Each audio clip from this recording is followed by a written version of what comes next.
बड़ी बात है अम्मी जान, आज आपने मेरा हालचाल पूछने के लिए फोन खुद कर लिया। अल्लाह तुझे शाद व आबाद रखे बेटा। अच्छा अमीना बेटा, तुम चंद दिनों का कहकर पैसे उधार लेकर गई थी, अभी तक लौटाए नहीं तुमने। अच्छा अम्मी जी, आपने मेरा हाल पूछने के लिए नहीं, पैसों का पूछने के लिए फोन किया है। देर सवेर तो हो ही जाती है अम्मी, मैं आपके पैसे वापस कर दूंगी, आपको परेशान होने की कोई जरूरत नहीं है।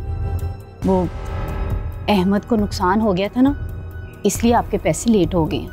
नुकसान? ये क्या कह रहे हो तुम?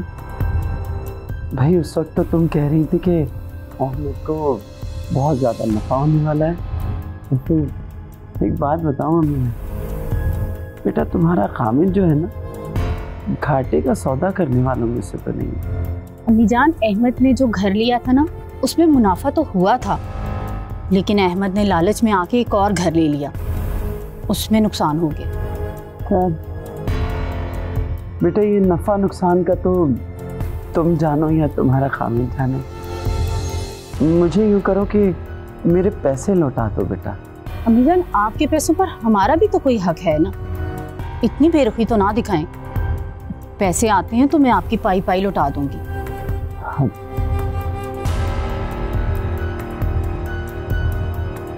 फोन बंद कर, इस कमबख्त ने फोन बंद ही करना। पैसे जो मांग लिए थे मैंने, कोई हाल नहीं इसका।